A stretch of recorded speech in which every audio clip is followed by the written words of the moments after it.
Welcome back to another collab edition of my MMA Q&A live stream. My name is James Lynch. Happy to welcome back our returning champion, Jake Gerber. You can find his channel over at Jake Gerber MMA, doing some great content in the space. I will have a link in the description of this video.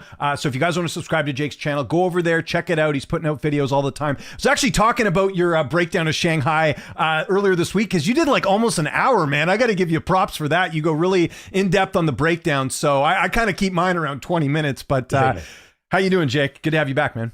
Well, I appreciate it, man. Thanks for having me back on. Yeah, I try to give more insight on some of the, like the prelim fights, because I know a lot of people out there, they do their predictions, but some guys kind of just skim through the prelims. So I'm like, if I'm researching the fighter, I like to kind of provide what I've seen just to kind of give my perspective on it. So, and I like to try to give every fighter at least a little bit of their due since they made it to the big show in the UFC. So I enjoy it. I know it's a lot of talking. Sometimes I always say, I'm like, I want to do like 40 minutes, 30 minutes, and it always ends up being an hour or so.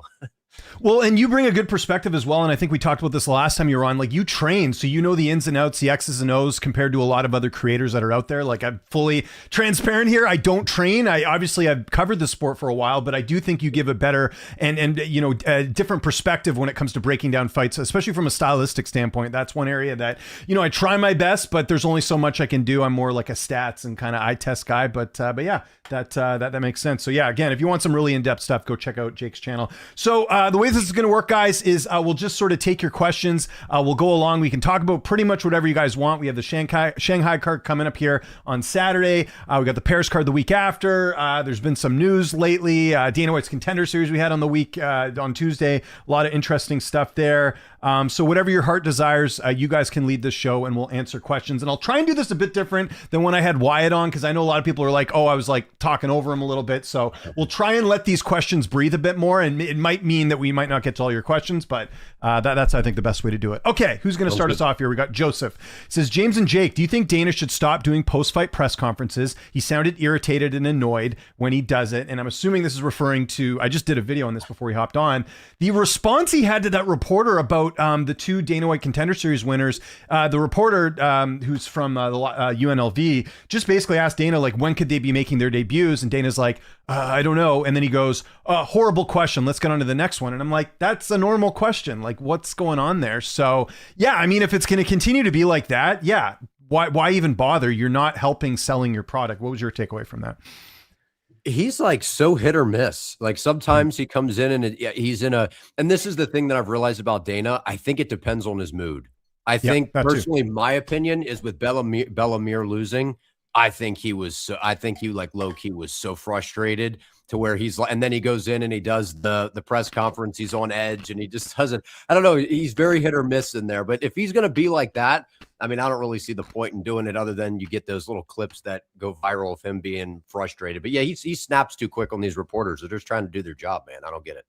Yeah, and I don't think it's a case of like it being good publicity, because it only looks more negative on your product and looking like he doesn't care. Like, my take when I saw the clip initially was, I mean, Bellemere could have been part of it. I think he legit didn't know who the reporter was talking about, because there's just so much on his plate. He's got boxing, UFC, they got the Shanghai event coming up. Like, I think he just doesn't remember all the fighters. It happens to us as we get older that you're going to forget things. And I think he kind of got embarrassed by that. That's why he said the whole like, oh, I don't know, like kind of casually. And then it like, he felt like, I don't know, like I think rather than just saying like, oh, I'll look into it, he like throws it back on the reporter like it was a bad question, when it's like, no, you screwed up here, not the reporter. Yeah. So yeah, I just think, and this is something I talked about in the video as well, is like, get someone else to promote the fights. If really it is taxing, and like, I don't blame Dana for being kind of worn out at this point. He's been in the sport for so long. He's helped it get to where it's at, but hire someone else to announce the fights. Get like a hype person. Like, it doesn't even matter who it is. Just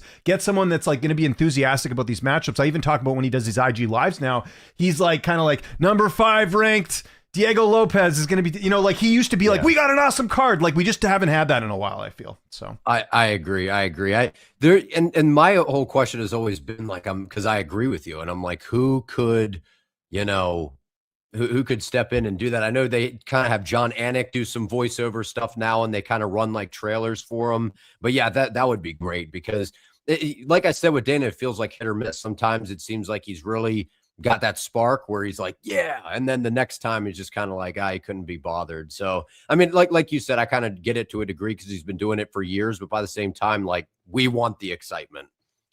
Get Megan O'Leary in there. Get Laura Sanko. Get John Ann. Like, again, even if it's a case of like you want someone based in Vegas, get someone based in Vegas. Megan O'Leary lives in Vegas. Get her, call her up, tell her to come down to the Apex, record something quick. Like, it's not hard to do. This is $1 billion company. Like, you can afford to have people come in and promote your fights and everything. So, that's kind of my big takeaway from this is that they need to do a better job of promoting the fights. All right, next question coming to us from our returning guest. He comes on, or returning viewer, I should say, all the time. GMD 1417. Who should Fluffy Hernandez fight next? Now, this is a great question because there has been some talk about him maybe going down to 170.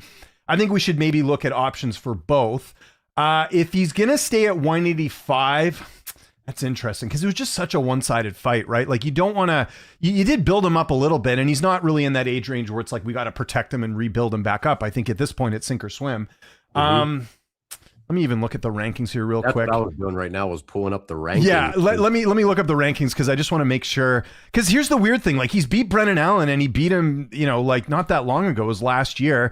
What? Like, again, I'm looking at Michael Venom Page in the middleweight rankings. Like, what are we doing? Why is he listed there? I don't think they do him in Adesanya. I think Adesanya is going to take more time off. He switched camps. Do you do a Christian? What if they tried him and Bo? They try him and Bo? They could. Yeah, that actually wouldn't be. You know what? Now. I don't mind that at all. Yeah, I think that could make sense.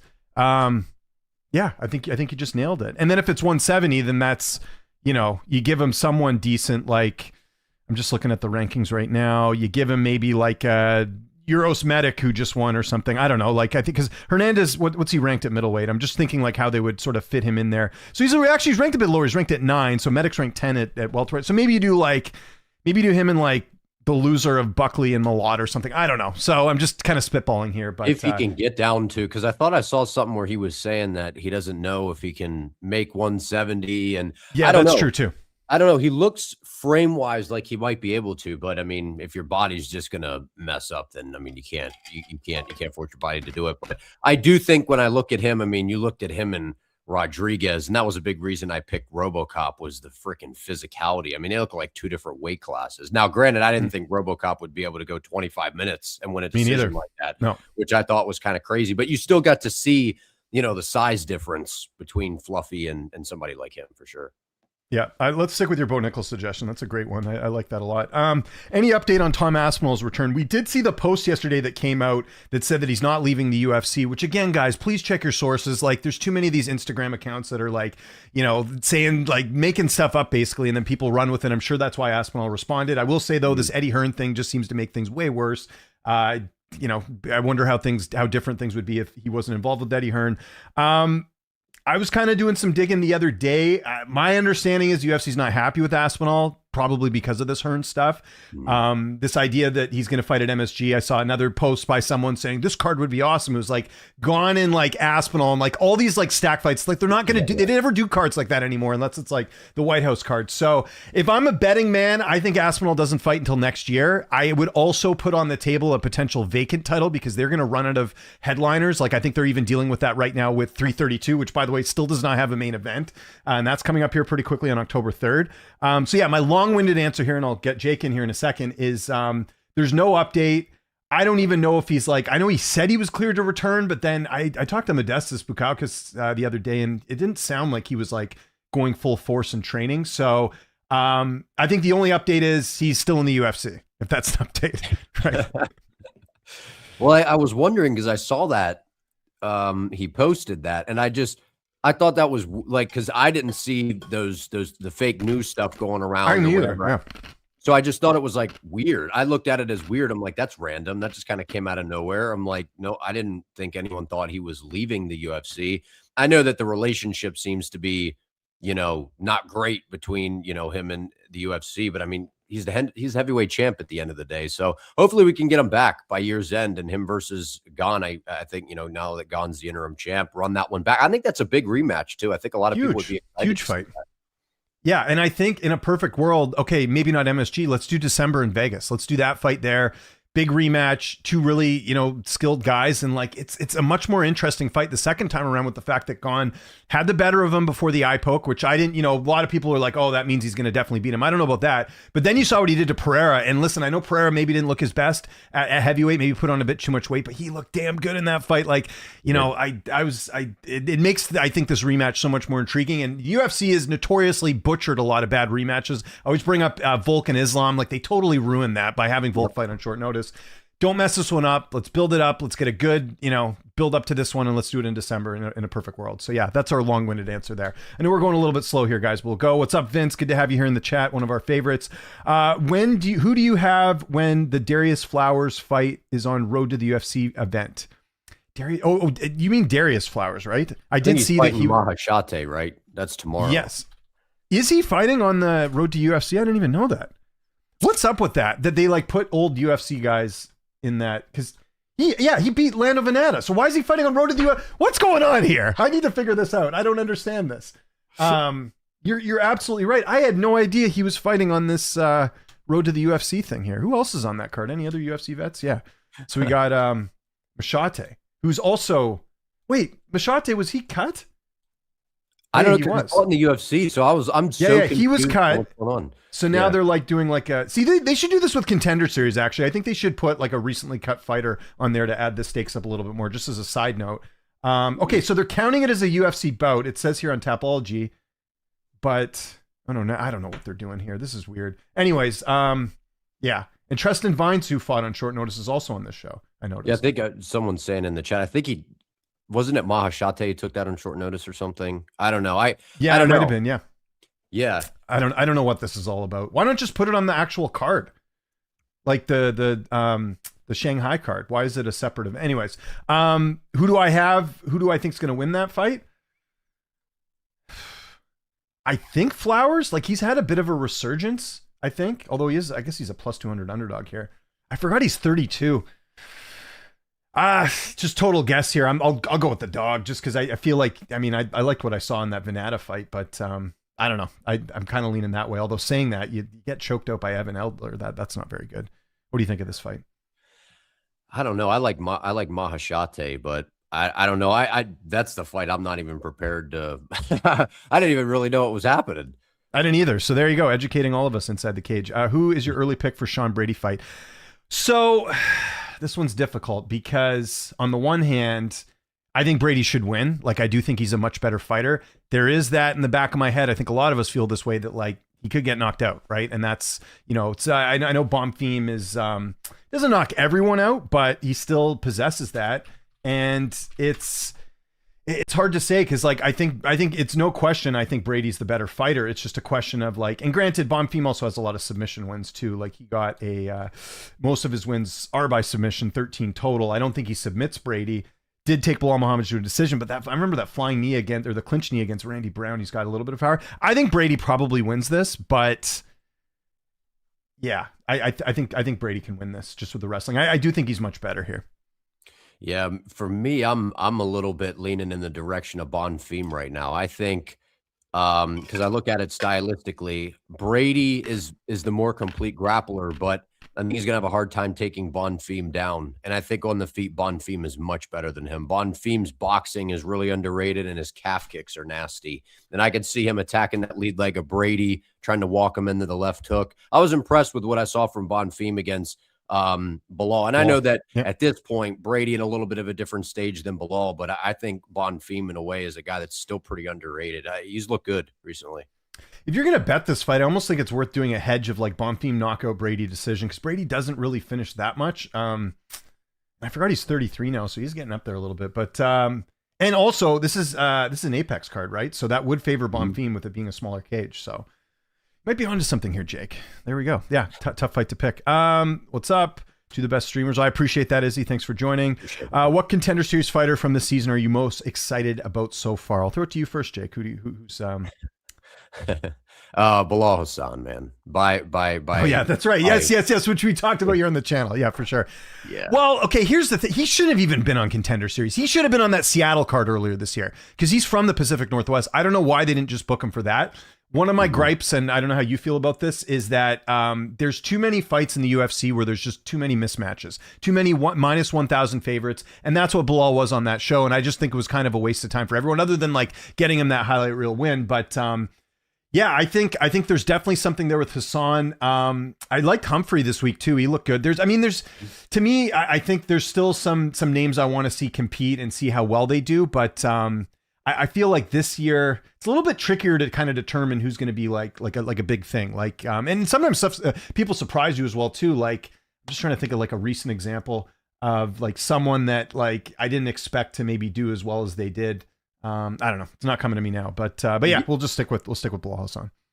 Yeah, I was gonna say he was my number one guy coming into Contender Series this year, and I was trying to be fair to his opponent, because I like to, when I break down the Contender Series, it's like these fighters are trying to realize their dreams, so I try not to, like, I like to have some fun here and there, but I mean that was pretty much a squash match. That was like Bilal's supposed to go out there and do that, but to me the most ready guy to step in there right now is Bilal. There's a lot of guys that have looked good, like Clancy Jr., Ronald Humphrey. To me, they need a little bit more polishing, but I think that they're going to do all right. I just think that when I look at Bilal, I'm like, he reminds me a lot of O'Malley, right? With the stand switching, his skill, his timing, the way he sets stuff up. He fights like a veteran guy that's been around for a long time. That's why I'm high on him. And I like him a lot. I'm rooting for the kid. I think he's great.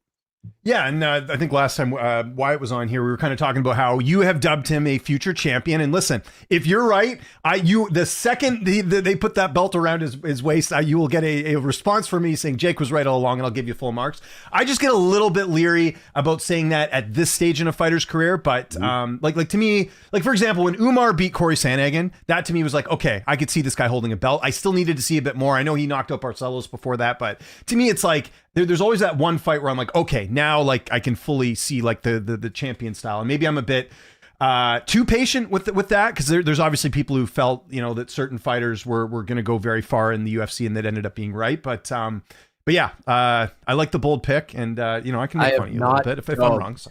Yeah. No, I get it, man. Like it's one of those. That's typically how I am. I want to see you come in, prove it, whatever. And we still got to see him, show out and do his thing. But I've never said this about a fighter where I've seeing what I saw from Bilal and CFFC, seeing him come on to DWCS. It's not so much how he knocked that guy out. He was expected to do that. It's his movement. It's his skill. He's so high level in there, the way he's thinking, the way he's seeing things. So that's why, I have no problem being bold on. I fully believe in this kid, man. I really do think that he's the real deal, and he's got a tough fight this weekend. That Nilson Rojas, he looks pretty good. I like his boxing, and if Bilal wasn't fighting Rojas and Rojas was just fighting someone else, I'd be like, hey, man, I'd be excited to see Rojas, and I think that he's someone that even if he loses, which I think he will. I think that he is someone that can actually do okay in the UFC. I like some of the stuff that I've seen from him, but I just think Bilal he's that guy in my opinion. Well, and again, you look at this differently than I do, because there's a lot of X's and O's, like I said, when it comes to breaking down fights stylistically, all that stuff that you see that I probably don't. So again, I do trust your judgment a lot with that stuff. So yeah, we'll see if that pounds out. We'll come back in a couple of years to this. Would you ask Shavkat's manager to interview him? I have. So his manager, he's with Ruby Sports. That's Daniel Rubenstein and Syed. I believe I think they still work together. I've tried, man. Once I got a Shavkat interview and it was great. There's actually, I'll tell you the funny story in that in a second. But yeah, he just doesn't like doing media. And I've said this before. I wish he would do more media, because I think we've kind of forgot about him a little bit. With there's obviously some training footage and with the injuries and all that. But to me, if you're an injured fighter, try and get out there and do some media just to be in the presence of the industry, and I wish, and you don't have to be the biggest fan of doing interviews and stuff, but then at the very least, just release something on your own channel or your Instagram, like keeping fans updated. I wanted just a bit more of that. And I think this all correlates to how they match make fights, your popularity, all that. It all comes together. So I get fighters not wanting to do interviews, but like at least get out there a little bit. So yeah, I have asked. Unfortunately, I've just been told kind of he's very limited on media and all that, but certainly would like to see him get back in there. So the story is, I did an interview with Shavkat, and this was back when I had just switched doing my interviews using a program called Video Ninja, and for some reason his audio from his translator didn't get through the interview. So I would ask these questions and he would talk back to me in his native language. And I didn't know what it meant. Now, luckily, I have another friend who's a fighter who can speak the same language as him. So I had to do this all remotely. I got the other fighter on, this other guy I know who can translate. I got him to record what Shavkat said and dubbed that underneath. It took me forever to do, but I did it, and it took me a while, but I was still able to salvage that Shavkat interview because I don't speak his language at all. So I thought you did, James. No, I don't. Just English and a little, there we go. Awesome collab. Thank you, Carlton. Well, like I said, we'll try. I try and do this a bit more often, and vice versa. I always told Jake if he ever wants me on his channel, happy to return the favor. Rip Tim Curry and Peter Cullen, Optimus Prime. Yeah, bad week, and Dolly Parton. They all passed away this week. So tough one there. Do you think Tom is ducking Cyril Gane and Gane should be upgraded to undisputed? I mean, I don't know how he's ducking if he's not cleared to fight. Like, I don't think there's any issue with him ducking Gane. Like, here's what people have to understand about the ducking thing. I don't want to get your comments on this. If Tom was really ducking Cyril Gane, you think the UFC wouldn't strip him of the title if that was the case? Like, again, this idea that like champions hold all this leverage is just not true. They said the same thing about Merab and Umar. Merab, oh, he's ducking Umar. He doesn't want to fight him. Well, guess what? They ended up fighting. You want to know why? Because Merab doesn't have any leverage. It's the UFC. If Merab went to the UFC and said, I'm not fighting Umar, they'd say, okay, we'll do what we did in Nagano when he was going through his contract thing. We're going to make an interim title and you can sit on the sidelines. That's how it works, guys. There's no ducking going on by anyone. Your thoughts on that? Yeah, I've grown to kind of understand the game a little bit. I think the UFC, they do what they want to do. If there's a big fight, they may skip somebody, the fight that actually makes sense to try to make a big fight that they think is more interesting stylistically. But like when people were saying that Ilya was ducking Arman, I'm like, he's not ducking Arman. He's fighting whoever the UFC is going to tell him to fight. That's the way the game goes. Arman wasn't going to get the next title shot. They were going to do Gaethje or whoever else. So it was like, I didn't think Ilya was, and I know he did some sort of live stream to where I think it got kind of like misconstrued with what he was saying. He's like, I wouldn't fight him like now, basically him, pulling out of that title fight and then walking right into another title shot is what I think he was saying. He's like, you got to go out there and fight somebody first. So at the end of the day, I think that these fighters, man, they'll fight whoever the UFC kind of just, if they're like, well, we want this fight. They're like, all right. Yeah, we got Jake Gerber on here. Thanks, Owen. DC would be good in so hyping up fights. Yeah, possibly. I'm not, I've spoken about this before. I'm not the biggest DC guy, but yeah, I mean, again, it's better than Dana at this point. I would agree with that. Did you see the crowd brawl at 559? No, but I think Wyatt on Fight Society had a video about that. I haven't watched it yet, so I'll have to check that out. I'll have to check that out too. Hate to say it, but Fluffy's strength of schedule has not been elite except for Allen. That's a fair point. Yeah, that's certainly something to be noted of. So we'll see. I said it right after the fight ended. I think it might be time for a change in camp. I know he did train a bit at Extreme, but I mean like a full change. Like he's been with Jim West and MMA Gold since he was like a teenager. It's time to move on. Like I think you're not... Whatever's going on there, they haven't fixed the mistakes. They haven't, like, here's my issue. It's not even that he lost, that it was so one-sided. Like, you can't, if it's that one-sided in the fight, drastic changes need to be made. And he's at that age where he's got to do something drastic. Otherwise, we're going to continue seeing this slide. It's like Adesanya, him switching camps now. Great. But like, this should have happened after you lost to Strickland, honestly. Like, and he didn't. And some of it could be father time. But I think you really got to make some big changes if you want to revive the career. That's just my take on it. Yeah, I think, and I really like Fluffy, so I don't mean this in like a negative way. My initial read on Fluffy before the Strickland fight was Fluffy is very overrated. That was my initial read. But you know how the marketing push goes with the UFC. They start to do all these promos and you start Fluffy's the Marab of the division and this and that. It almost kind of sways your actual original take on Fluffy as a fighter. And I think Fluffy's very, very good. I think what he does is hard for a lot of guys to deal with. But stylistically, Strickland, bad matchup, and RoboCop is kind of a bad matchup for almost everybody in a sense. I agree. Because of how big he is. He has good grappling, and he's got power. And now we saw him go a full 25 minutes. So I think it's 2 tough fights in a row for Fluffy, but I still think he's very good. I just don't think he's necessarily that guy that people were saying is like, man, this guy beats everybody. And, Hamzat's going to be shaking in his boots to fight this guy and all that. I don't think he's that guy. I think he's very good. But also, I do think it's been 2 tough matchups for him, to be fair. And I like Fluffy a lot. I think with some adjustments, I think that he can bounce back. I think he's a good fighter. Yeah, and we do have to remind ourselves, one of those losses is to Strickland, the other one's to a guy that does look like a legit contender. And I do wonder where we'd be talking about Gregory Rodriguez if he didn't lose to Jared Cannonier. Like, that was a fight that he should have won. And you think of that would have been added in the win streak. Who knows where he would have been by now. But you know, he learned from that fight. That's a good point too. Yeah. The Fluffy fight, he had him hurt real bad. And actually, this was the time that he actually should have tried to get Fluffy out of there. Where in the Cannonier fight, he put the foot on the gas too soon, and then he got tired. To where this time he didn't rush it, and then he was able to kind of save some of that energy. So that's usually what we see happening to a lot of these fighters. They lose their first 5-rounder because they might botch a finish, they get tired, and then they come back and look more seasoned in the next 5-rounder. So I was impressed with RoboCop in that. The fact that he went 25, I don't think anyone on planet Earth thought he would do that, especially against someone like Fluffy who has the pace. So that was impressive.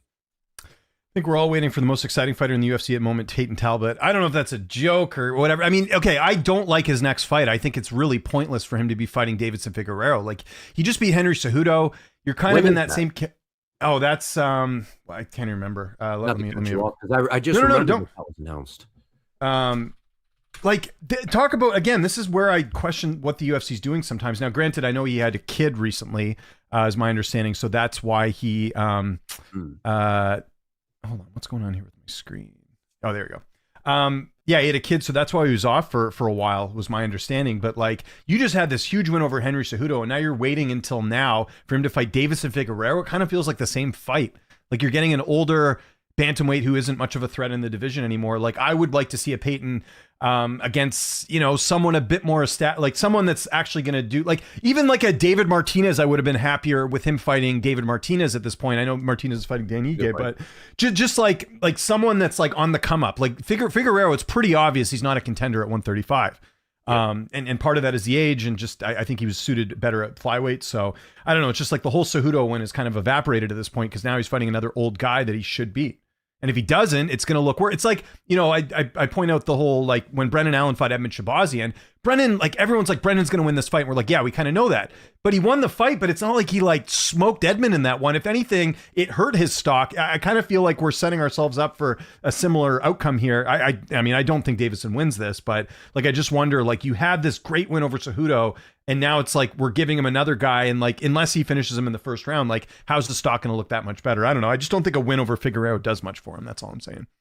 Yeah, at this point, it looks nice. Like when you pull up Tapology, it'll be like, oh, he's got a win over Davison Figueiredo, but like former champion. Yeah. Right. But when we actually like are coming into the fight and we're actually seeing it in front of us, we're just kind of like, this is kind of the ghost of Figueiredo at this point versus an up and coming guy. But that's what the UFC has been doing a lot recently. It's kind of this strategic matchmaking where they're trying to build these guys up and they're giving them rather, decent matchups that to a degree, I think stylistically play into their favor. And I think that this is another example of that.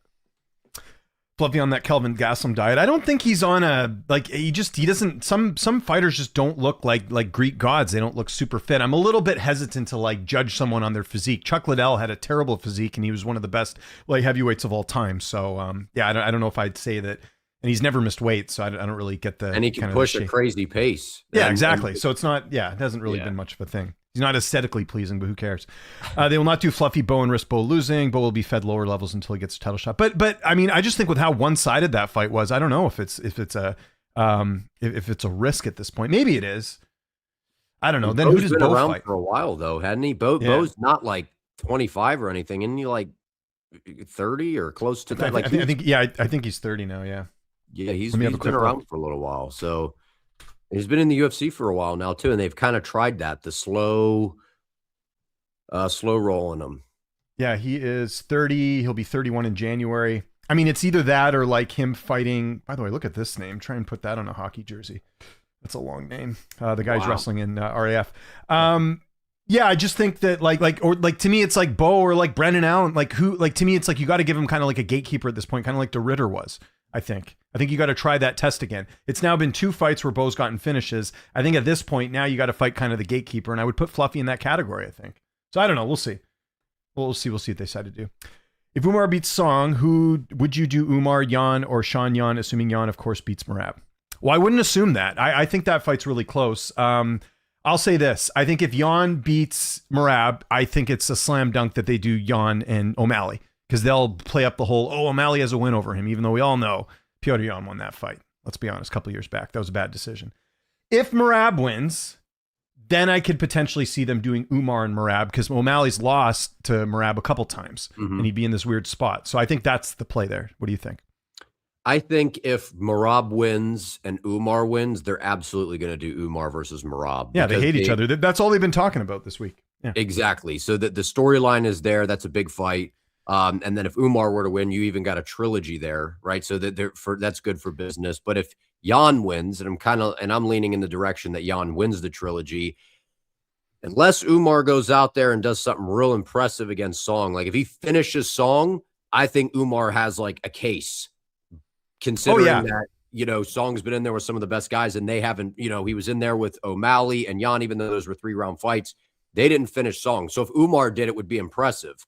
But I feel like I think they're going to try to do O'Malley versus Yan if he wins, because stylistically, I mean, even though Umar's still beating Song, whether it's a decision or not, it's still very impressive. And he's, rattling off these wins stylistically, and what the fans are going to want. I feel like a lot of people are going to want to see a kickboxing fight between Yan and O'Malley, even though I think that Umar, I mean, the body of work that he's put in him, he's ever since losing to Merab, which was a close fight, he's been fighting everybody. And I think Umar versus Yan is an amazing fight too. So bantamweight's really exciting right now. I think Umar and Yan would be interesting, because I think they're the most well-rounded guys in the division. So we'll have to see how it plays out, because I'm excited about it.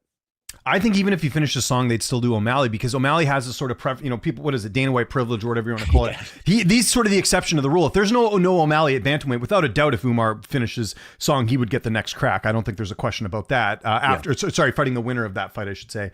But they love O'Malley. Like, again, he got an immediate rematch with Merab. Like, these are the things that these are the opportunities that he gets. So that's my only thing. Like, if there was no O'Malley in the equation, then I think Umar would get the title shot.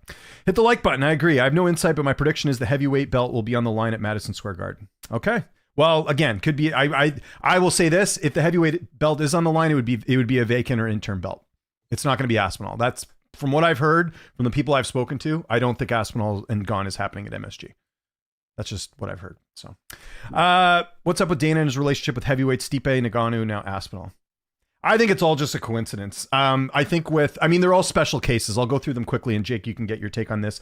Stipe, I'm not really sure what happened there. I think they didn't like the fact that he wasn't very personable. And there was this weird thing kind of going on during that period as well, where I think they like DC more than Stipe. And remember, DC was doing the show with Ariel, and he was on ESPN all the time. And I think if the UFC had it their way, Daniel Cormier is a more marketable champion than Stipe Miocic.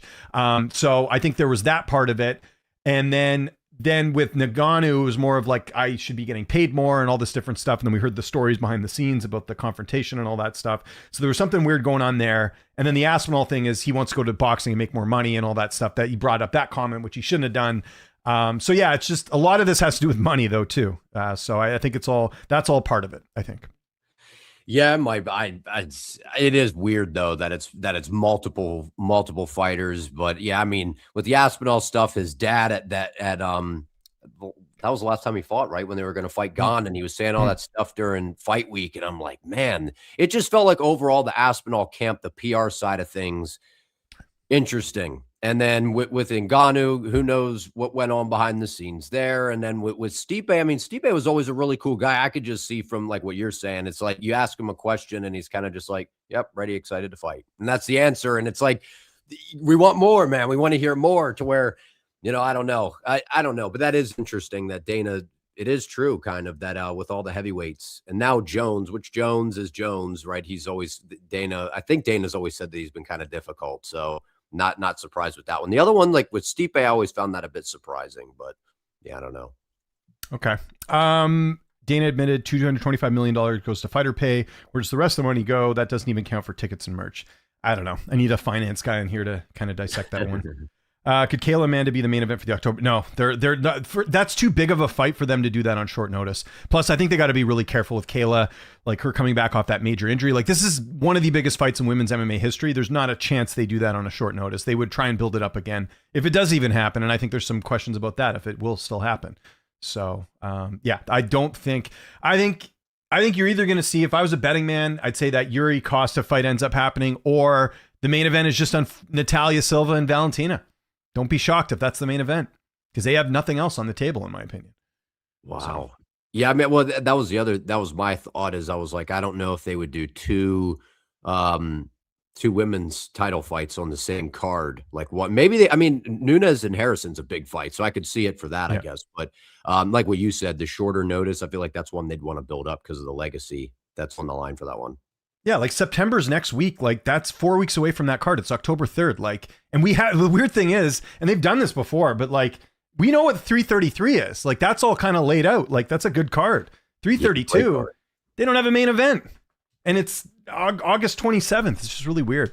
It's just, again, they're very disorganized. Well, I was surprised because, I mean, I know, I figured that they were going to load up 333, but I was actually kind of surprised because I was like, if they're really kind of struggling with title fights to end the year, I was like, maybe they'll do Merab and Jan as like the headliner for that. And then you could spread the two title fights out. But then when they put them on the same card, I was like, well, there kind of goes that option. So, but yeah, I could see them trying to do Costa versus whether it's Yuri or whoever for an interim belt or something like that. Love bringing guests on. I hadn't heard of Jake before he came on your channel, and I've been really enjoying his content. Makes the workday go faster. Perfect. That's why we do this, man. Just spreading the wealth as much as we can. I know MMA math doesn't work, but Mario is much better wrestler than Song and has much better jiu-jitsu. What's stopping Umar from dominating him on the ground again? Don't think anyone suggested otherwise. I would be pretty surprised if Song Yadong wins this fight. And I like him a lot. One of my favorite guys to interview. Great, attitude, all that stuff. But Umar's right there. Like, you want to talk about a guy I bought stock in. After he beat Corey Sandhagen, I'm like, yeah, this is probably going to be a champion at some point. So I'd be pretty surprised if Song wins, because I just don't know the path to victory. He's not going to knock him out, I don't think. Song's not much of a knockout artist. He's not going to submit him. He's not going to wrestle him. Like, where's the path to victory? That's my big thing. The only thing that could happen, and I mentioned this, is somehow it stays standing and maybe Song lands a few more shots and it goes to a decision. And because it's in China, the crowd influences the decision. That's the only thing I could think of. But I just don't see a real path to victory here for Song Yadong.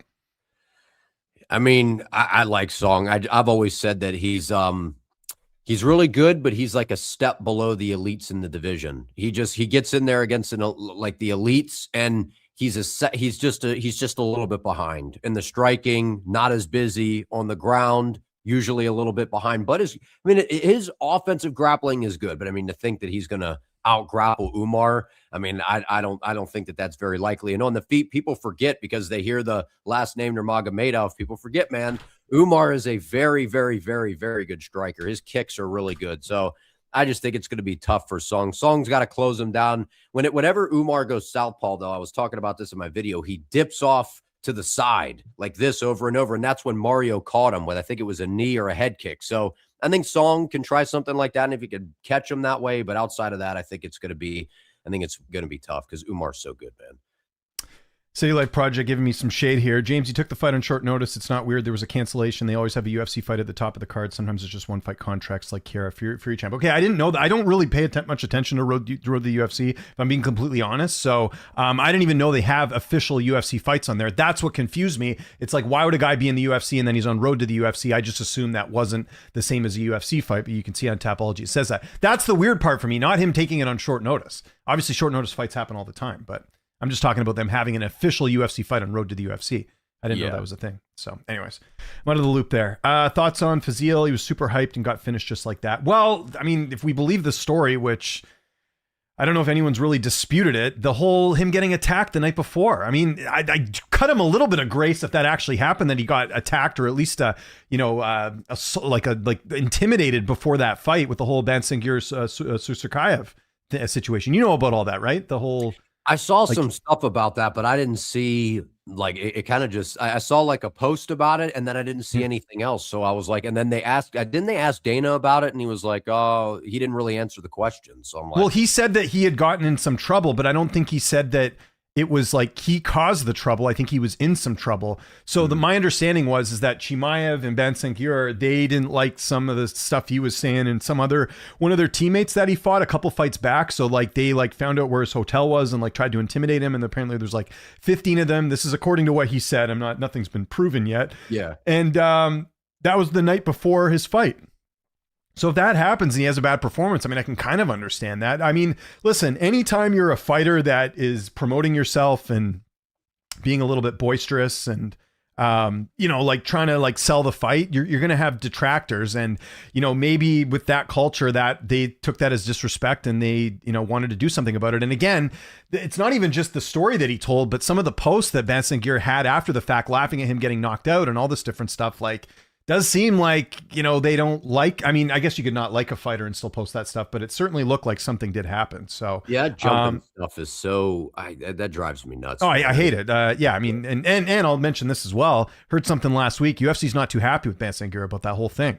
So keep an eye out for that. I'm not saying they'll cut him, but keep an eye on what they do with him next, because I don't think they were very happy about that whole situation. It did seem like that actually did happen, is from what I'm hearing. So, wow. Yeah, so which is going to suck because obviously he's a great prospect, but like, what are you doing trying to get into fights outside of the cage and all that? So, yeah, that's what I've heard. As far as him as a fighter, I mean, listen, guys have lost in Contender Series before and come back and got a contract. So I think there's lots of time. It's how old is he anyways? He's not that. He's what 30? He's 29. He's got a bit of time here to figure it out and get back in the UFC. So we'll see. Lando Venata still a UFC fighter? No, I think he got cut after that fight because I saw him take was it a kickboxing fight against Natan Levy in Israel, actually. I saw something about that. So there we go. Fans asking Fazil to get signed while Dana White Contender Series is still in season is crazy. He got brutally KO'd, deal with it. UAE Warriors or PFL give him the bag, hope he takes it. Well, and also like, yeah, he'll have to work his way back in there. He's not just going to, get signed because he lost the fight. I mean, actually, one thing I'll say before you answer, sorry to interrupt you. We've seen this a lot where like guys will lose on Contender Series and then they'll get fed an absolute can on the regional scene and then get back in. That happened to AJ Cunningham. Do you remember that? He lost on Contender Series brutally, fights a guy who was like 5-20 or something, and then had to fight Ludovic Klein in his UFC debut and he got destroyed. Do you remember that? Yeah. So they don't care who you fight on the regional scene as long as you're coming off a win. If they like you, right? Yeah. Yeah, it was crazy because I knew that guy, I believe I mispronounced his first name, Brito, that beat Amo Fazio. He's good. Very unpredictable. Very, very good. I just thought that with Namo, it would have been so interesting to see him in the UFC because he is not shy to just talk a lot, and it was going to make it interesting to where people were going to hate him, they were going to like him, and it was going to make for some fun because he wasn't afraid to put himself out there. But when you put yourself out there and then you get knocked out like that, it makes it tough. But I think he'll get a shot in the UFC at some point. I think so. Hey guys, who do you think is next for Islam? I'm thinking they do Prates, but I feel like it should be Morales. I mean, I think either way you can't go wrong. There's this one guy who's like fixated on how Morales doesn't deserve the title shot and like whatever, like you can have your win because I'm tired of talking about it, but I think there's cases for both. I mean, really, Prates has like one extra good win compared to Morales. I think they both present interesting problems for Islam in terms of the knockout power. What I'm hearing, I think they are going to be doing Prates is my understanding. So we'll see. We'll see if that pans out. Nothing confirmed, but I mean, you saw the photo with Prates and then obviously Prates' manager with the UFC. I think that meant that I think we're going to be getting that title shot next. We'll see. We'll see. Not confirmed, but just for me, that's interesting because for me, I personally like. I mean, I really like Prates, so that'll be one where it's like, man, him versus Islam because I really like both guys, but. I think if you're talking about who deserves it more, I think it's Prates. I mean, I know beating Leon Edwards now, it doesn't mean the same, as a few years ago. And I do think Morales beating Brady is probably the most impressive win between the guys. But Prates is fighting anybody, anytime, any place, and he's being very, very active. To where Morales, it's like, I mean, he fights and then he's gone for a while. Then he comes back. And I feel like a lot of that is he cuts so much weight to make 170. But for me, stylistically, I actually think Morales versus Islam is a little bit more interesting given Morales' grappling. But, I mean, I'm always down to watch Prates fight. And I think him winning multiple fights and being active, I think, is worth something. So that's why I feel like he should get it. But I think it's fun either way. I agree with you on the Morales thing. And plus, like, he's just so big and strong. Like, that would be interesting. How would Islam, like, if he gets a hold of Islam or vice versa, like, I'm just curious to see how that would look. It would be a really fun Islam fight. would outskill him. Morales is big, but he's really got some issues wild. with takedown defense for sure. Yeah. So we'll have to see that. What would be your betting odds for Wint versus Hokit? What do you see as the advantages for your betting favorite? Well, Hokit would be favored for sure. I mean, we have, again, the strength of schedule with Hokit that sort of proves that although saying that, I mean, he beat Derek Lewis in his last fight. I don't think the Blades fight was good. I mean, I'll give him that. That was an all-time fight, and that will put Hokit in very good standing here. And I think Wint is an interesting prospect, but I don't know. I'll throw this one to you. What do you think? You don't have to go into the betting odds, but like, what do you see the advantages for both? I think Hokit would be a decently sized favorite because I think Wint hits harder, like he's got more one-shot power. But Josh Hokit's takedown defense is really good. His cardio is really good. He could push a hard pace, and he's got really good output to where I don't think Wint has fought somebody like that. That's an interesting fight if we could get it at some point. Two guys with football backgrounds that both had a little bit of a shot in the NFL. That'd be fun. I think Wint is more explosive with more power, but man, Hokit's good. People kind of get caught up in Hokit's gimmick to where they maybe don't give him the credit he deserves as a fighter. Josh Hokit's really good, man. Speaking of that, I heard another tidbit about Hokit that like I think the UFC would like to do him in Pereira, but I think Pereira like genuinely hates him because of some of the stuff that he said, and I think Pereira feels like he doesn't even want to give Hokit the opportunity to do that. Now things can change obviously with money and all that, but what I'm hearing right now is that Pereira does not want to fight Hokit, not because he's scared of him, because he doesn't want to. He really feels disrespected by some of the stuff that Hokit said, which would make sense. So. Every fighter's different that way. So yeah, again, throwing out little tidbits to you guys here and there. Could hold out for UFC, but he's gambling and then not being paid. Are you talking about Fazil again? I don't know who you're talking about. It's weird. Sean Brady doesn't have a bad chin, but he hates to get hit, and his pain tolerance is low. Yeah, it's a weird sample size we have because he's got the Bilal loss, which I think he just ran out of steam, and Bilal just sort of suck on him like a pit bull and took advantage. And then Morales knocks out everyone. So I don't know. That's a tough one for me. What do you see, Jake, with Morales or with the Brady losses? It's one of those things where, I mean, Morales is just the my player of the division. He's massive, and he's got that low stance. He's got like an intimidating presence in there to where it's hard to get a hold of him, and Brady doesn't really have a ton of power. So that's why I picked Morales in that fight, because it was a tough stylistic matchup for Brady. But the Bilal fight earlier in his career, Bilal's like almost impossible to take down and keep down and on the feet. I do think he's a little bit better than Brady with the striking, but I don't know, man. I've said that about Brady before. I think he's a really good fighter, but if you could tag him and he does start, you can kind of see if you could land some good clean shots, stuff a couple of takedowns, that's how you can get on Sean Brady and find a way to beat him. But yeah, I think Brady's really good though. But yeah, on the feet, that's where I got questions about him. Bantamweight is easily the most exciting division at the moment. So many crazy matchups. Peyton Sugar, Umar Marab 2. Umar Yan, Corey Sugar, super stacked division. Well, I mean, a lot of those O'Malley fights I don't think will happen. That's one thing. Like, they've been very strategic about O'Malley. Like, there's a reason he fought Ayman Zahabi on the White House card and didn't fight Umar or didn't fight Sandhagen. Like, that was by design, guys. Like, and no shade on Ayman Zahabi, who I've talked about before, doesn't like me because of that breakdown I did, but it's true. Like, that was very strategic by them, and it worked out in their favor. O'Malley gets a highlight reel knockout on the White House card. He's not getting that same highlight reel knockout against Umar or Corey. I just don't think that happens. Maybe Corey, but probably not Umar. So I don't know. Yeah, they did some stylistic match. That's what I was saying before about the UFC. People were like, "Oh, you're picking too many favorites." That's because a lot of the matchmaking nowadays have kind of started to catch on to that a little bit. It doesn't mean that they're guaranteed to win, and it doesn't mean it's all the time. A lot of the matchmaking seems to be rather favorable for guys that they're trying to build. That's kind of, and Zahabi was a good matchup for O'Malley. So I agree with you, and I like Ayman Zahabi, so I don't mean it in like a negative way, but that is the reality. Well, he might take it in a negative way, because I did this breakdown on him. I've told the story before where like I was pretty reasonable. I just said I think they look at the fact that Aldo dropped him in that fight, and he hasn't really fought guys that have like the type of power that O'Malley does. And then he was trying to argue with me about like, well, Cheeto's got knockout power. I'm like, not really. Like, he's got like TKO volume power. He's obviously done the head kick knockouts before, but O'Malley's got different power. And I just said, like, stylistically, that does not bode well for an older fighter who's been hit a lot and doesn't have best striking defense. In my opinion, it's exactly, he could not like it or not. It's exactly why they booked the fight. Sean O'Malley's way faster, a much sharper striker. That's why they booked the fight. That's why they booked the fight. That might not be what wants to hear, but he wants to hear. But yeah, that's exactly why they booked it. Just like look, this was even, I mean, more one-sided. But Rufy and Chandler, I mean, come on, like that was 100%. Yeah, and it was a way. I mean, yeah, we learned nothing from that fight other than Chandler's needs to retire soon. How do you think a boxing fight with Chase Sherman and Jamie Manuel would go? And Mike Perry prediction. I don't really pay much attention to those fights. Like, I don't think Jimmy Manuwa should be fighting anymore. I don't think Chase Sherman should be fighting anymore.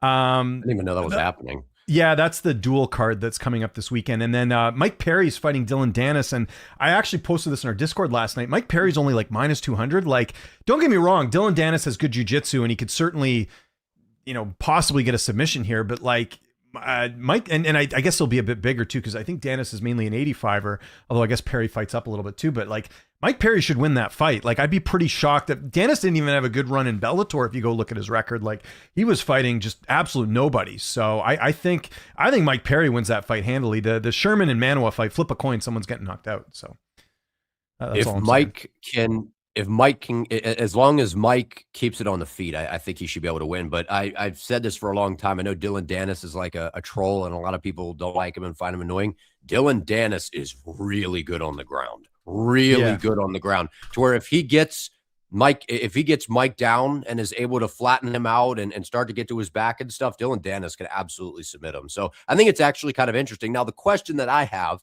is, anytime Dylan Dennis is signing up for something, whether it's wrestling or is he actually going to go in there, and is this going to be an MMA fight, or is he going to do some weird stuff and we get a DQ? You know what I mean? Like when he was boxing Logan Paul, which I think that's like different. I mean, he's in a boxing match and Logan Paul's huge, but I think, if Perry keeps it on the feet, I mean, Mike Perry should win, but Dylan Dennis is really good on the ground, man, to where I think he could give Mike some issues down there for sure. Okay, we'll agree to disagree, but we'll see how that one goes. Again, we have to disagree a little bit on here, otherwise it's too boring. We need a Black Cup breakdown. I don't know what that is. Crazy that Brady's the older guy. Hey, fun fact, Ed. So my very first interview with Sean Brady. I'll go look it up right now. I'm not going to find the actual interview, but I know the exact fight it was. He fought Colton Smith, who won the Ultimate Fighter. He's like a military veteran. And this was back in some random promotion. And you would probably know because you would have been working for Eric at the same time. When was that fight? That was Shogun Fights, March 2018. That's when we did that interview. So, it's because I remember at the time, Brady was like this hot up-and-comer. He was undefeated. And that was the fight that got him an LFA, and then he's a couple fights later in the UFC. But beat Colton Smith by decision. That was like a big. Sean Brady fought on Shogun? Yeah, Shogun Fights. Shogun? Yeah, I used to go to Shogun quite a few times. That's John Rollo's promotion, right? Shogun, am I thinking of the right? That's the same. So I don't know. The logo and stuff might give it away there, but also fought Aaron Jeffrey at welterweight back in 2015. Aaron Jeffrey was in PFL, obviously. So Brady fought some good guys prior to the UFC. He fought some good fighters. Yeah, Shogun. That's where Sadiq Yusuf came off of there. Yeah, I watched Miranda Maverick fight over there. Yeah. I think that Muhammad Ali that just fought on Contender Series, he's fought there. Patrick Rivera, who's about to fight on DWCS from there. Tucker Lutz. Yeah, they got some good fighters that come off there. Okay, there you go. Brady Houston is back. Never thought I'd see the day. Yeah, what? I don't even know why he's been out for so long. Who's he fighting? He was on the roster. To be honest. When was his last fight? I don't even remember. 8-2. He fought in 2024 in June. Yeah, he's fighting Rin Nakamura in September. Interesting. Well, what season was he on Tough? Was that Volk? He was Tough 29. Yeah. Volk and Ortega? I think so, yeah. Yeah. I always bring up this tidbit, and this isn't a brag, but I called one of Brady Heastan's fights back in 2019 for Rise FC, and he lost to a fighter who recently got booked for a fight, and it was actually surprising to me, and that was Chad Henheliger. I'll show you right now. Here's the here's the Wikipedia page. So the story of this fight was Brady was winning the fight, and then Chad had better cardio and just took him out, and Brady was 20 at the time when he fought that fight. So that was for Rise FC, a promotion I did, I think, 5 events for. And I wonder if they have my actual name on the broadcast thing here. They do not. I got a quick question for you because you're talking about with the Canada MMA scene. This Cam Nelson that's fighting this weekend. Do you know anything about him? I don't. Yeah, I mentioned this on the breakdown on my show. The only thing I'll say is that he fights in FLA, which is on Fight Pass. They're a promotion that they just haven't produced a lot of good fighters out of there. So that's like Maritime Canada, kind of really, really far east. So I don't know a ton about him. I did reach out to his management for an interview. It didn't end up panning out. So the only thing I do know is that he does train at Niagara Top Team. So you have to think he's probably, decently well prepared going into that fight. That's become kind of the new TriStar, the Niagara Top Team. Everyone's flocking there to compete and fight and all that. So, it's what's his name? Cameron Nelson, I think is his name. Yeah, because I was he from what I've seen, he looks like he has some skill, but it was hard to find anything on him. But this is the thing that I pointed to, though. Look at the opposition he's fought. Not great. Yeah. Right. 4-4, 5-6, 2-4. Like he has like, the last guy he beat was 13-7. Like, this is where I get a little bit concerned when I see guys like coming into the UFC that haven't been battle tested. Now, look, you can only fight who you're given, but like, I remember there was a big thing with Edmund Shabazian, like for a while in his career. And then it just like, it didn't matter. He kept winning fights. And then eventually he hit like that Derek Brunson fight. And then it was like all downhill after that. So I do think there is something to be said about being battle tested. So yeah, we'll see. I'm excited to watch him fight because there just isn't a lot going on in Canada. Promotion wise. So although saying that, BFL has a card tonight, guys, go support that. That's on Fight Pass tonight. So that's in my neck of the woods. I actually should have gone to that card, but I got kind of busy. But anyways, that's another story. USA Japan this weekend. Americans are going to test clean and make weight. For which USA versus Japan? I don't know what that's at as well. You got to respect Brady. This guy fights anyone, even in RAF. Sean Brady. I totally agree with that. Totally agree. I know Instagram following is and everything, but he could have been huge for Seattle card. I think he has close to 300,000 followers already. Bilal Hassan. Yeah. I'm assuming that's who you're referring to. Yeah. Yeah. I don't know why they didn't do it. Yeah. Although they had a lot of local flavor on that card, but still would have been good. Black Combat is easily the best card. So this is a Black Combat. Okay, gotcha. City Life always keeps me on my toes when it comes to the MMA that's going on outside the UFC. I just need to, back in the day, I was pretty much on top of it. I used to like look at every Tapology page every week and like, I'd have a good idea of what was going on. And then I had kids, and then that kind of like threw everything into a wrench. So now it's like UFC and PFL and like, some of the stuff I can keep up with. Dana White's Contender Series. I obviously still do my regional stuff for Spectation, but it's hard to keep track, man. There's just so many cards, so many events. So City Life, you can go.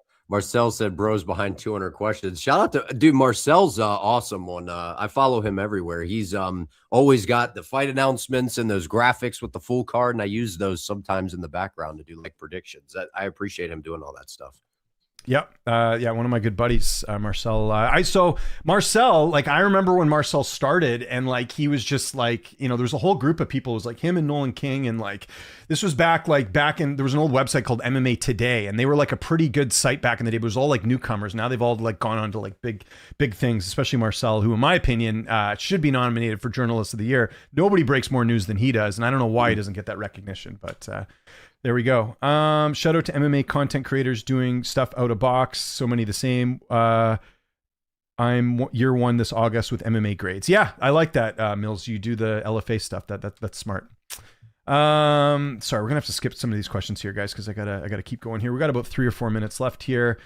Who would you guys have Chenko fight next? Curious your thoughts on this. I have no idea. I don't know. I thought there was someone that I thought of immediately after he fought, but off the top of my head, I can't remember. Somebody fun though. Somebody fun. Now, I test on him. What are your thoughts on his potential? Because obviously, with that fan base, they get all very excited about their fighters. My thing with Chenko is that he's 31, so it's like if you're going to make any type of run, it's got to be now, and it's got to be the good matchmaking and all that. So I think there's potential. I just don't know if he's this contender that people are making him out to be, just because we haven't seen that much yet. And the debut I think was fine, but if he had gone out there and got like a quick finish, then yeah, we'd have a little bit more hype. But it's hard to gauge just how good he is. That's what I'm trying to say. Yeah, I'm laughing because what you're asking me this, and I thought I heard Guru in one of his videos. He was saying that he's like, eventually this guy's going to get slimed out or something like that. And I think Chenko's really good, but he is.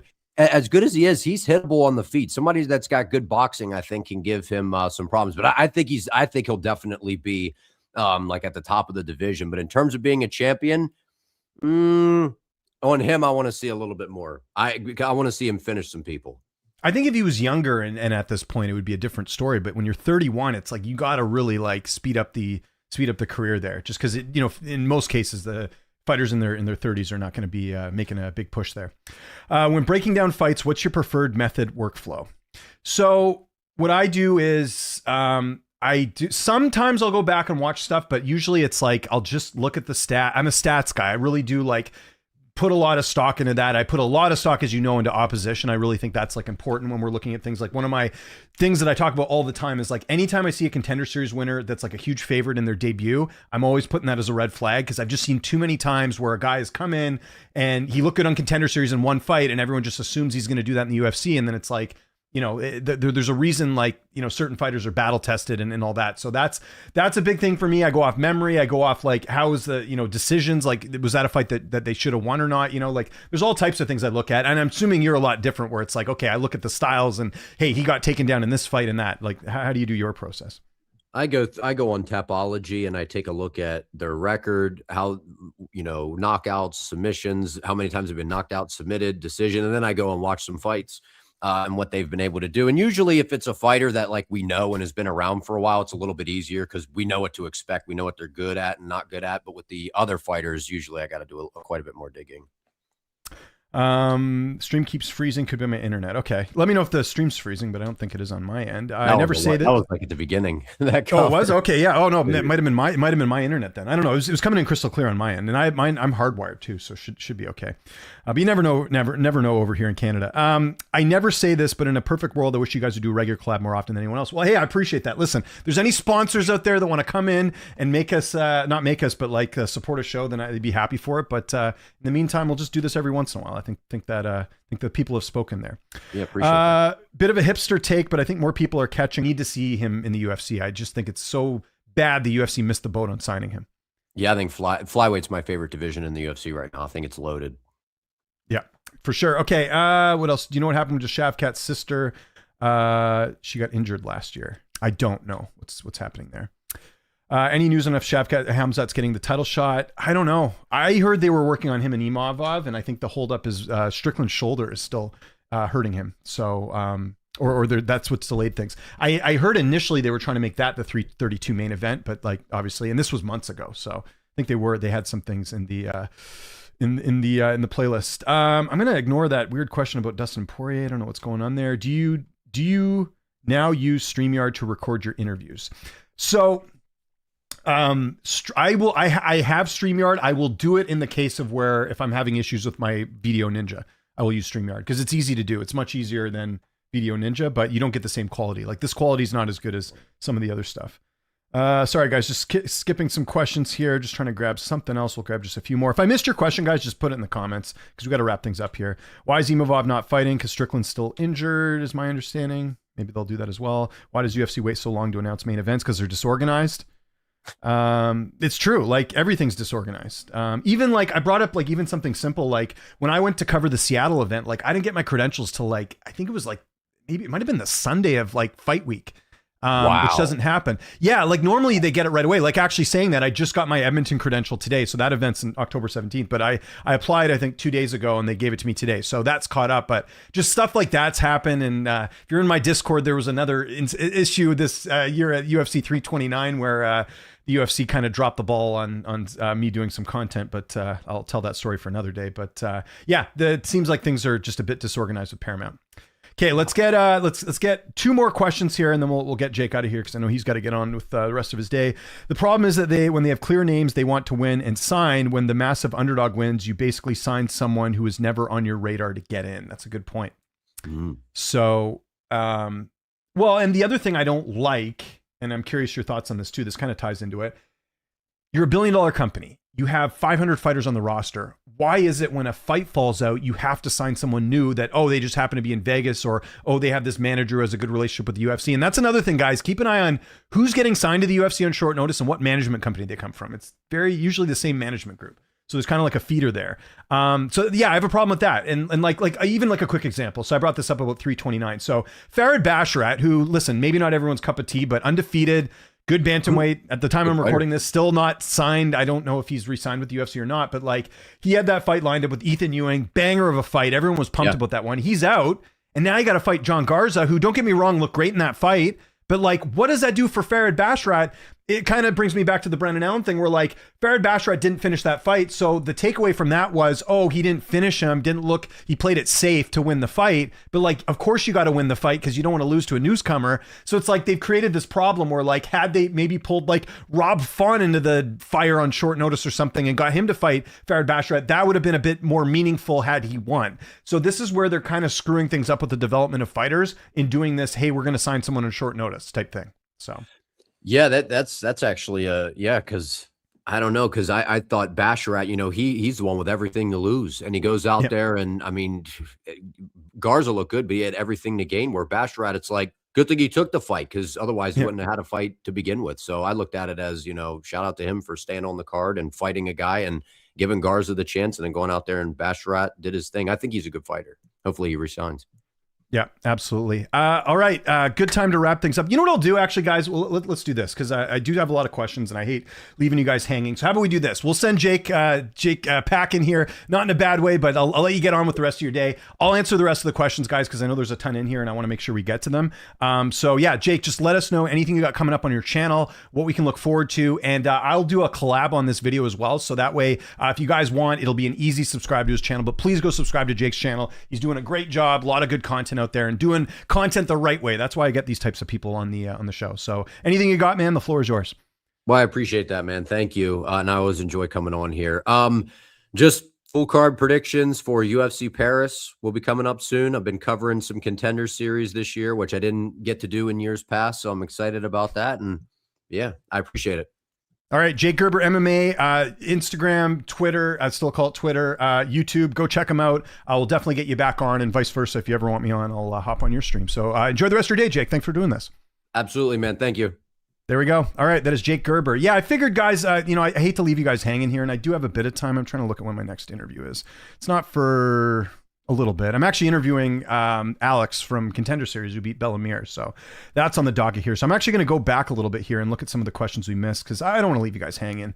I'm going to skip that flag question. I don't want to get political here, guys. Let's get into the one here. Okay, so if Umar finished the song, do you see him getting the winner for Merab or versus Jan or O'Malley next? I already answered that. I think if Jan wins, then they'll do O'Malley next.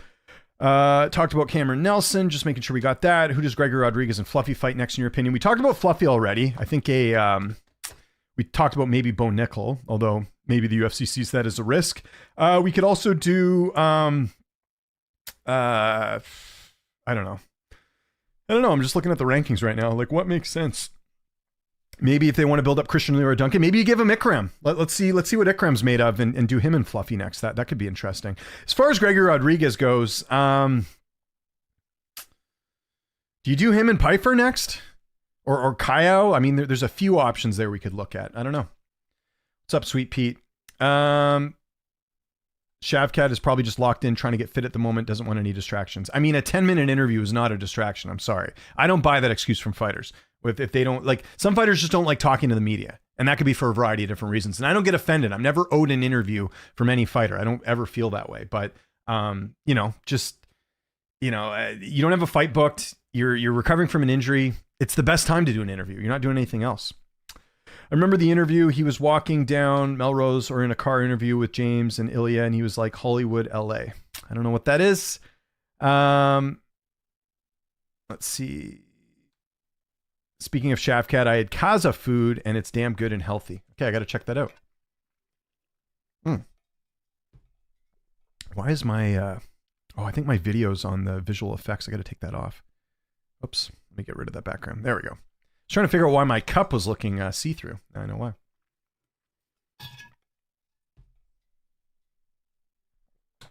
My boy interviewed Patty before he was Big Lenny. I don't know what that means. UFC doesn't value Tom, so they wanted to strip him. So they would strip him. That could happen for sure. Any news on Jocelyn Edwards' next fight? I haven't heard anything. It's like when people say John Jones ducked Francis for 3 years when Francis wasn't champ for 3 years. Correct. Good point. It's crazy how many each and every division could have Russian champion all the same times and need Mokaev back at flyweight. Are you Russian? What region are you from? I'm curious about that. What's up, Duke? Any news on Edwards Amasov? I haven't heard anything about that. I heard Gillespie might not be doing so well. That was like maybe a year ago I heard that. I hope it's better. DC would be a better promoter than an analyst. I would agree. So many people wrote off King Green, but glad to see the OGs get some love. Yeah, he looked good in that last fight. What do you make of the Merab flag thing? People are misunderstanding what it's about. Merab criticizing UFC's inconsistent policy on flags. He wasn't criticizing Islam carrying the Russian flag. I don't even know what that's about. I got to look into that. Tom Nolan did switch camps. I think he's... did it say he's going to City Kickboxing? I think I saw something about that. RoboCop is always training. That goes a long way. Totally agree. What's up with the UFC keeping so many fighters inactive? It spoils their careers. That's what I mean. They shouldn't be signing these new fighters when you got fighters on the roster that want to fight. Couldn't ask Jake this, but I'll tell you my favorite fight of all time. It's Michael Chandler and Eddie Alvarez 1 in Bellator. What's that, Muhammad? Better than David Martinez fighting Dan Ige. Yeah, that one's a bit odd. I interviewed Dan Ige yesterday, by the way. That interview should be up later today. Keep an eye out for that on the UFC interviews playlist. I'm not saying they should announce them 3 months in advance, but at least 8 weeks before the event makes sense. I know they are pushing their luck here with 332 for sure. If they get too small for bantamweight, I think that's the problem. That's part of it, but also because he's older. I want to see Yair back, talented fighter. It would have been good to see him at Noche. Gets injured a lot. That's his problem. Thoughts on the lame matchmaking? Kind of expressed my point earlier. I don't like any matchmaking that the UFC makes where there's someone that's a huge favorite. It's just a waste of time for everyone. Bo's probably going to fight Izzy. I mean, that fight would make sense, but I don't know. I don't know if this Izzy going to accept that fight. We'll see.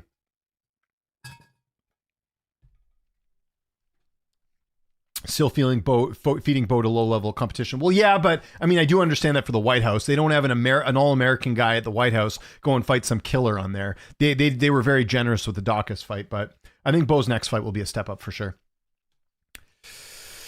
I'm not going to talk badly about fighters, man. That's not going to happen. Any Josh Emmett rumors? No idea. He should probably hang it up here pretty soon. He's getting up there.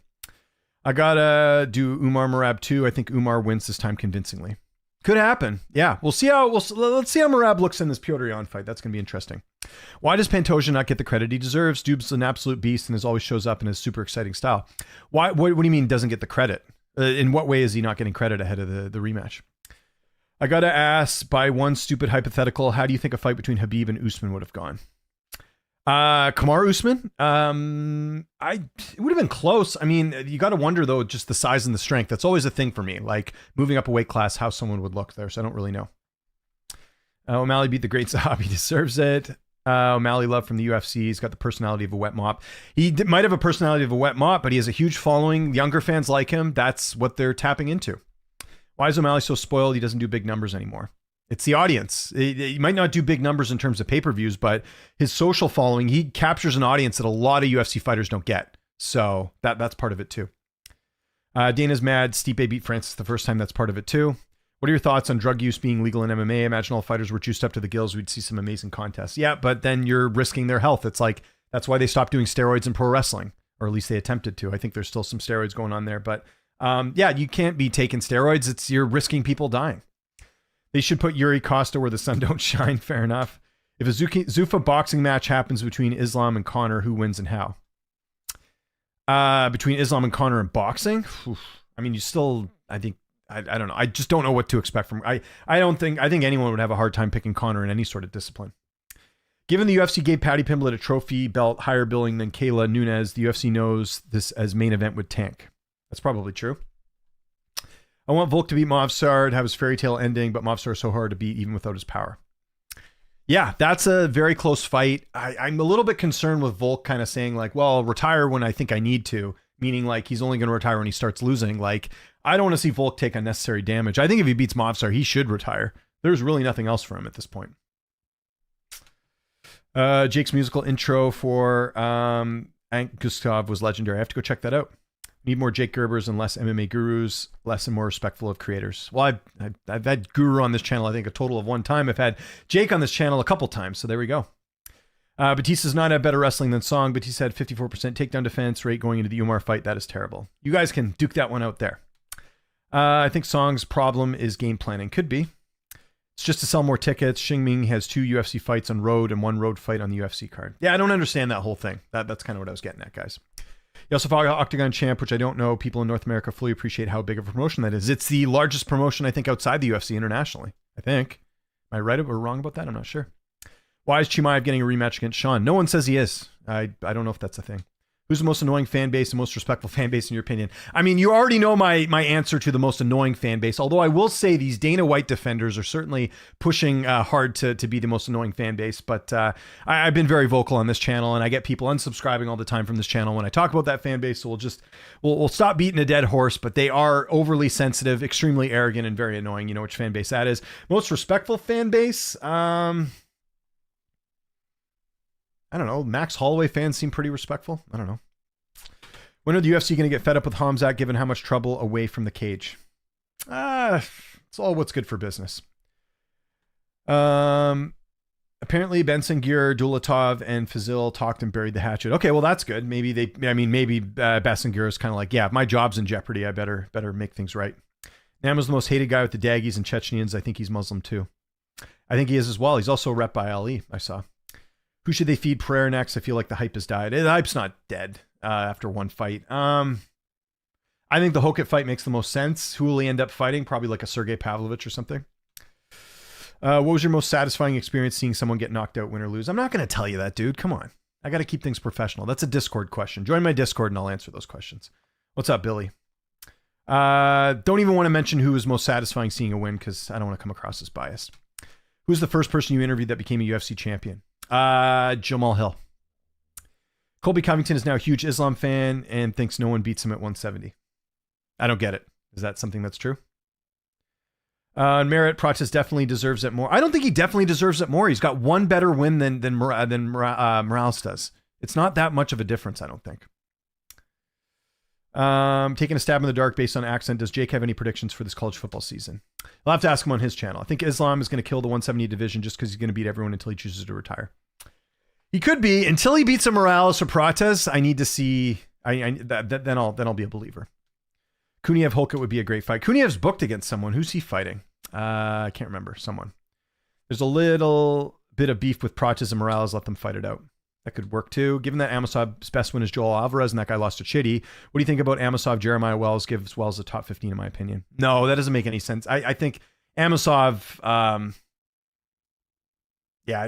think Amosov wins that fight. I think, listen, how can I say this without being disrespectful? I think Wells took advantage of a good opportunity in that fight. I don't think he's doing any damage, and I don't think the UFC wants him to do any damage in the weight class. So the Wells, I mean, that was a good win, but they're not going to like push him. He's 37.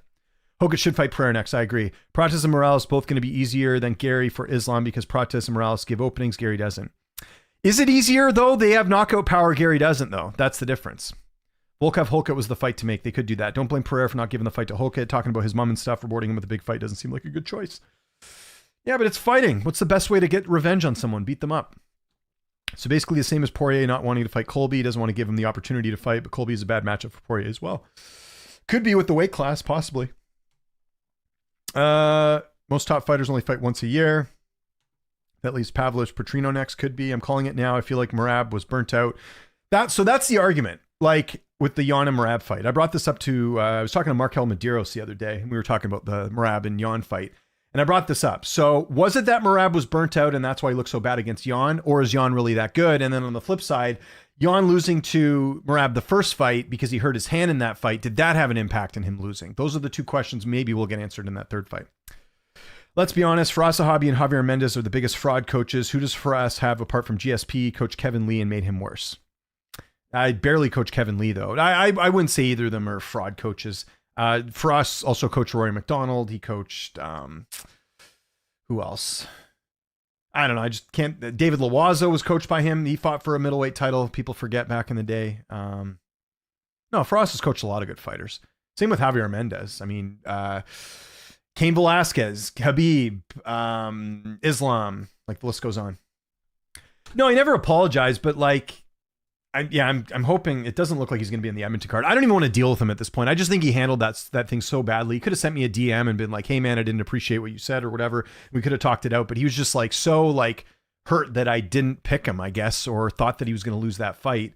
And no, he never apologized. I don't think he needs to apologize, but just like, dude, like maybe know that this is my job and I have to be, objective. And, like, again, I don't, you guys tell me, and I've said this a million times, but like, do I ever say anything disrespectful when it comes to breaking down fights? Like never. I never say a fighter sucks or he's bad or he's going to get knocked out or, I hope he loses, any of that stuff. I'm very careful about that stuff. So that's what kind of annoyed me the most. It's like, there are content creators that say that stuff and I'm not one of them.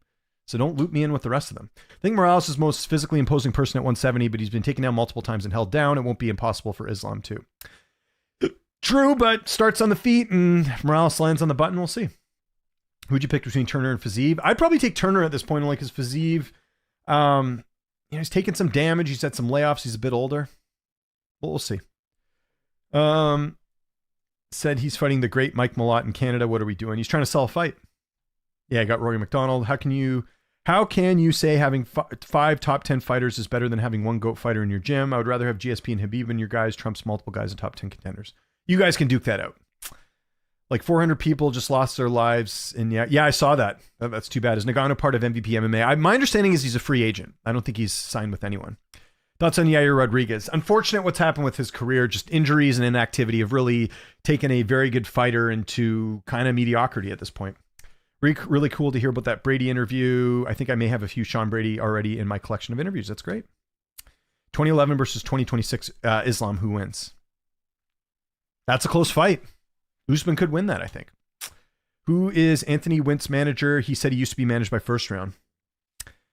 Just do the process of elimination. Look who he's following. Here, you know what? I'll do that right now. Let me have a quick look at who he's following. I'll go through the usual suspects here. Let's have a look here.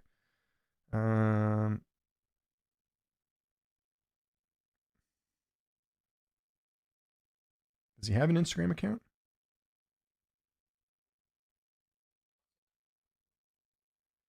Yeah, Wint Anthony. Who's he following here? Official brand. I'm going to look up the usual suspects of management. Let's see if he's following anyone. He's not following Iridium. Is he following Sucker Punch? Not following Sucker Punch. Is he following Dominance? Not following Dominance. Is he with Ruby? Not with Ruby. I don't know who he's with. Maybe he doesn't have a manager. I'm not sure. Bros behind 200 questions. Well, okay, so I can't win with you guys because here's the problem. If I go through all the questions as fast as I can, then people say I'm not giving a chance for the guests to speak. And then, if I do answer them all, then they're just slower. So that's why I'm doing this now. Now that all the big fights are over, what's the next biggest fight left for 2026? Probably Kayla and Amanda. Chanko, Evan Elder is a banger matchup. Would put that together. That's a good fight. Tafik and Chanko. I feel like Tafik should be ahead of him at this point. Love the Daggy fighters, but guys like Chanko and others have to take a backseat to the Magomedovs. That's true. Any rumors you can hint? I gave a bunch of tidbits here today. You should be listening. Thoughts on Gaziv not getting the bonus, even though he had the best finish on the whole card? Yeah, he should have got one. Costa said in a Brazilian interview that Hunter Campbell doesn't pull the trigger in making fights. That's why it takes so long. Fair enough. You guys said it, not me. Cool that you'll be interviewing Alex. I haven't seen her do any media since her big win. I think she's doing a whole bunch today, actually. I think that's why. Ikram Fluffy's the perfect matchup. That makes sense.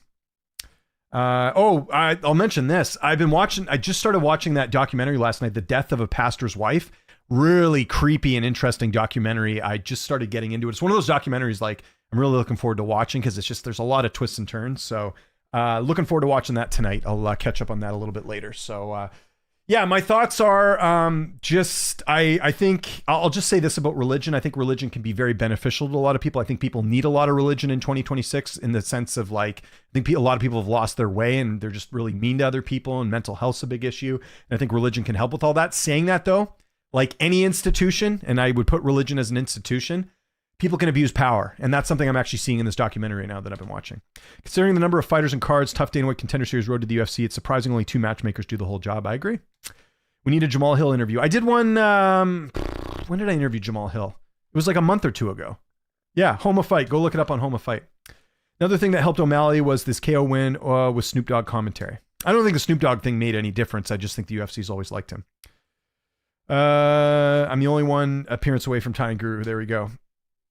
The Peddington Posse is the most respectful fan base. Sure, I'll take that one. Look, we've almost caught up on questions. Oh, he's with Mag. Okay, good point. Good job. This is why we have Marcel in the chat. That makes sense. Fazil and Dulatov have the same manager. They talk to each other and buried the hatchet. That's right. They do. Good point. Was Morales offered the JDM fight before protests? I don't know. Kunikev and Volkov and Abu Dhabi, who would you give the edge to win? Volkov, I think. Never disrespects fighters. I mean, I'll be critical of them, but I really go out of my way not to be disrespectful as best I can. The Gals Sivers are the most respectful fan base because we know it takes a lot of courage to sign Shamil Kassif. Sure, I'll take your word for it.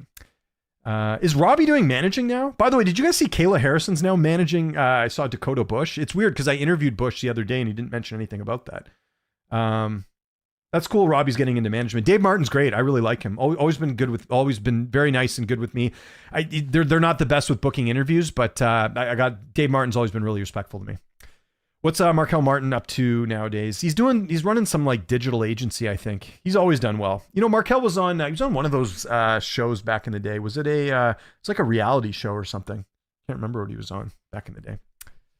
How many people these days thinking about critical as being disrespectful? I mean, there are all a lot of sensitive people. I'm not going to mention what happened today, but there's a pretty notable person in this industry who got mad at me about something. And I don't think I was saying anything that was disrespectful, but people get a little bit upset about things sometimes. And I think people got to relax a little bit.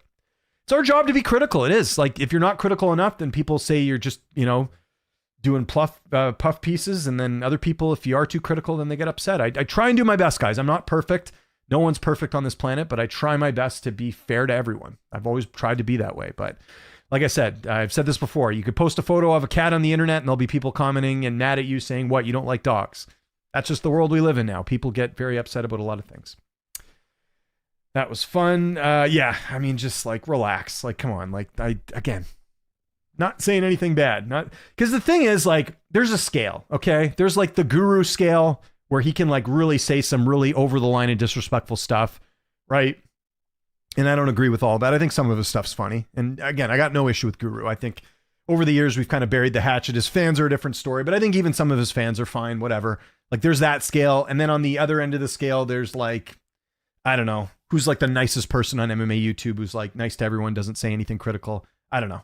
So there's like two different scales. I'd say I'm somewhere like on the nicer end, but not like anything crazy. And then there's the people that like their entire business model is like, fighter does something bad, we're going to zone in on that fighter and we're going to talk about them for an entire week and say like the thumbnail is going to be like mentally unstable fighter gives comment on something. Like, there's that stuff. I don't like that shit, because like, I wouldn't say anything that I wouldn't say to a fighter's face. That's kind of my motto. There's a lot of content creators that make content that like, there's not a chance that you would say, like, I'm not going to mention a name, but there was some guy who did a video recently on like fighters that are basically like bums or whatever in the UFC. And I'm like, dude, I can see what you look like. There's not a chance you would say that to a fighter's face. Like, come on, man. I know you're trying to get the views and get the, the retention and the viewership and all that, but like, come on, you can't be that disrespectful. That stuff drives me nuts when people are really disrespectful to fighters. Like, nothing wrong with being critical, but don't say a fighter sucks or he's mentally broken, especially when you got an avatar on and you're not even using a real identity. The Bachelorette. Yes, that's right. He was on that show. I thought he was on another show too. Let me double check this. I think he was on another show too. Yeah, you're right. It was The Bachelor. Bachelorette. He was also on Who Wants to Be a Millionaire. I thought there was another show he was on. No, I'm getting him mixed up with someone else, I think. Anyways, very enjoyable stream, James. Great to see Jake back on. Yeah, we'll get him on, guys. Like, again, like, let me know if there, and I'll mention this too before we wrap things up here. If there's any other creators or media members or anyone that you want on this stream, just let me know. I think it's a little bit more fun having someone else on here than me just yapping the whole time. So let me know. Obviously, I have some friends in this industry and happy to like do collabs like this, but Jake's a good guy, and like, his videos are doing well. And, I think it helps everyone. Like, I've always been a believer in that like we can combine forces instead of being competitors. It makes everyone's content better. Can I at least acknowledge that Guru's wrong? I literally just said that. I don't agree with everything did I not just say, maybe rewind the stream, maybe like a minute. Did I not just say I don't agree with everything that Guru does? 100%. Of course he's been wrong.